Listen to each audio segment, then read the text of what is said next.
Assalamualaikum warahmatullahi wabarakatuh. Hello friends, welcome back to my channel, Bibis Gaswati.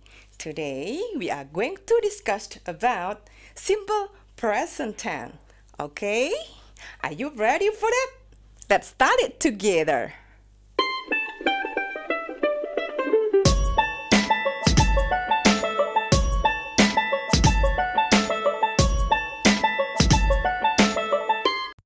Oke friends, kali ini kita belajar tentang simple present tense. Sebelum kita belajar lebih lanjut tentang ini, kita perhatikan dulu contoh-contoh berikut ini. Di sini ada kalimat I cook fried rice every day. Yang artinya saya memasak nasi goreng setiap hari. Kemudian pada contoh kedua, she cooks fried rice every day. Dia perempuan memasak nasi goreng setiap hari. Nah, pada kata yang bercetak merah, di sini sama-sama artinya memasak, tapi berbeda. Yang pertama tidak menggunakan S, yang kedua menggunakan S. Nah, apakah bedanya? Baiklah, dalam simple present tense, jika berupa kata kerja atau verbal sentence, yang subjeknya berupa I, you, we, they, di sini untuk pola afirmatif atau positif, di sini yang pertama itu subject, kemudian verb one, setelah itu kita tambahkan object, dan adverb of time.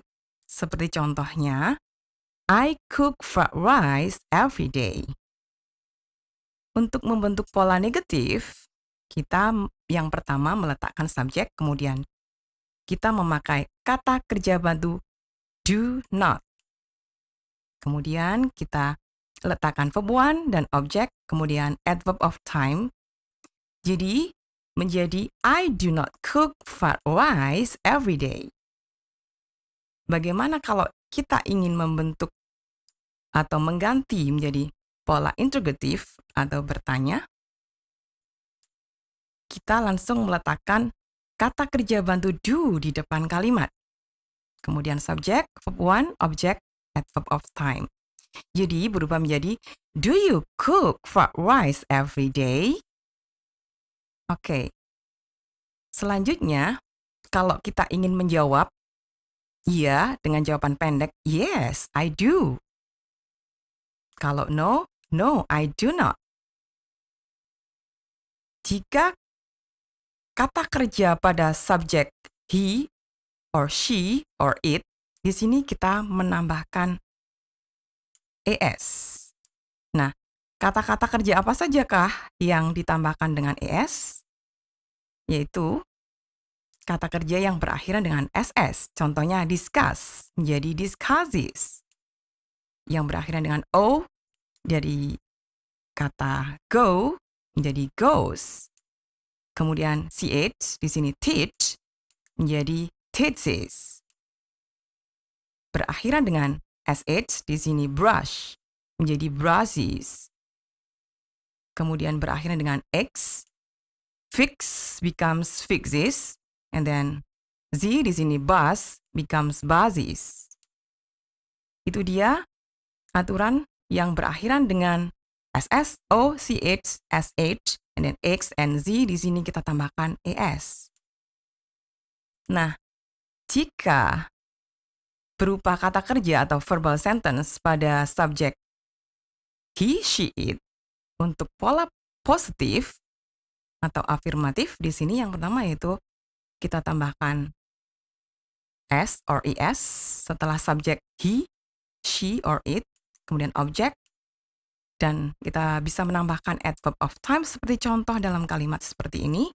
She cooks fried rice every day.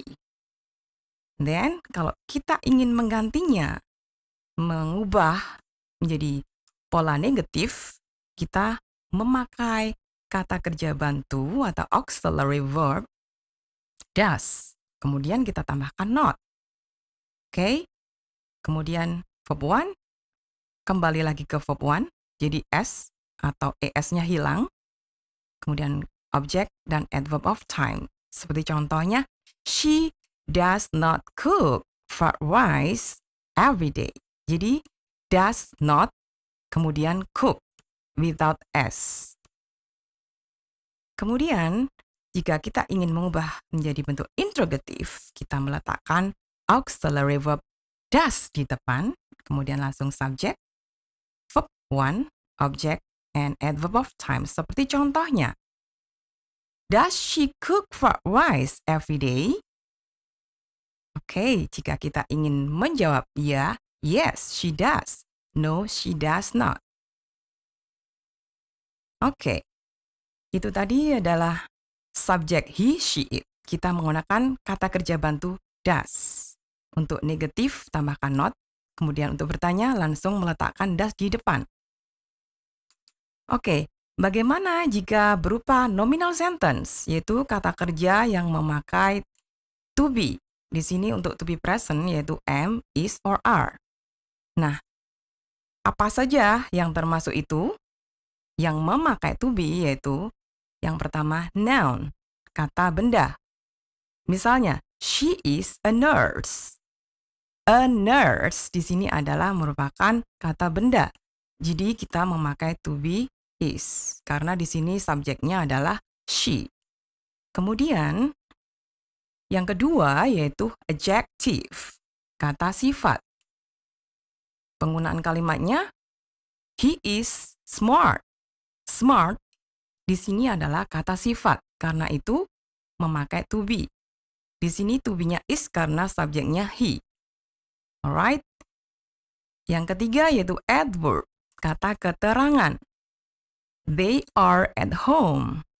At home di sini adalah kata keterangan, karena itu memerlukan to be. Karena they subjeknya, karena itu memakai are. Oke, contoh-contoh lebih lengkapnya. Untuk positif, Mr. Bakri is in Surabaya today. Alright. Bentuk negatifnya, Mr. Bakri is not in Surabaya today. Tinggal menambahkan not setelah to be-nya. Question, is Mr. Bakri in Surabaya today? Kita meletakkan to be langsung di depan kalimat. Itu dia kalau berupa nominal. Alright. Now, apa sih fungsinya dari simple present tense? Nah, the functions of simple present tense. Yang pertama, yaitu untuk menerangkan habitual action or daily routines, kebiasaan. Nah, di sini biasanya bisa diketahui dari adverb of time, keterangan waktunya, yaitu every, yang artinya setiap. Bisa every day, every week, every month, alright? And then every Sunday, and so on. In the morning, di pagi hari. And then kita bisa menambahkan in the evening, in the night, and so forth. Today, hari ini. Adverb of frequency. Nah, di sini bisa dikatakan sebagai keterangan frekuensi, yaitu tingkat keseringan sesuatu itu dilakukan. Jadi ini jadi bisa sebagai tandanya, yaitu always, selalu, usually, biasanya, often, sering, sometimes, kadang-kadang, seldom, jarang, never, tidak pernah. Itu adalah fungsi yang pertama. Kemudian fungsi yang kedua.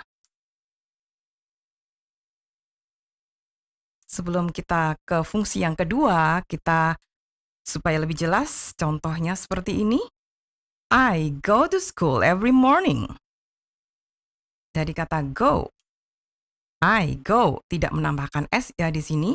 Kemudian every morning di sini menunjukkan suatu kegiatan itu dilakukan setiap menjadi kebiasaan. Kemudian kalimat kedua, he goes to school every morning. Karena di sini subjeknya he, go-nya kita tambahkan es. Alright? Kemudian contoh yang kedua, I always get up at 5 o'clock.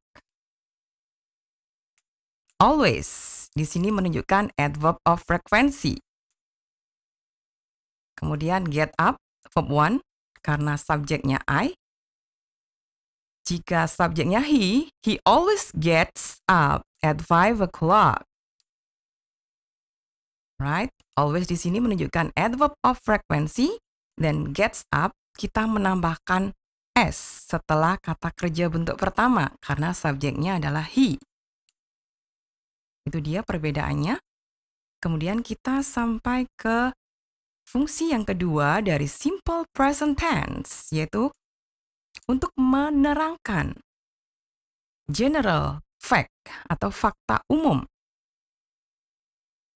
For example, the sun rises in the east. Matahari terbit di sebelah timur. Kemudian, water boils at 100 degrees Celsius. Air mendidih pada suhu 100 derajat Celsius. Jadi, dari kata kerja yang dicetak merah, itu menunjukkan bahwa kata kerja itu adalah present. Karena subjeknya bisa digantikan dengan it, kita tambahkan dari water, menjadi bisa digantikan dengan it, karena itu kata kerjanya ditambah s, boils. Alright? Fungsi yang ketiga yaitu sebagai instruction atau perintah. Contohnya, you add some sugar in your tea. Kemudian, untuk fungsi yang keempat, yaitu sebagai stative verbs, kata kerja untuk menyatakan perasaan, opini, atau kepemilikan. Contohnya, he loves singing. Oke, subjeknya kita tambah s. Untuk subjek he, kata kerjanya kita tambahkan s ya, jadi loves. Kemudian she feels angry. Kita tidak bisa mengatakan she is feeling angry, no. Oke, untuk menyatakan opini, I think it is good. Kita tidak bisa mengatakan I am thinking it is good, no. We have a big school. Jadi untuk mempunyai di sini yang artinya mempunyai, kita tidak bisa mengatakan we are having a big school, no. Jadi kita menggunakan simple present tense. Okay, that's all. Thank you. Okay, friends, that's all for today. Thank you for paying attention and see you again on my next video. Wassalamualaikum warahmatullahi wabarakatuh.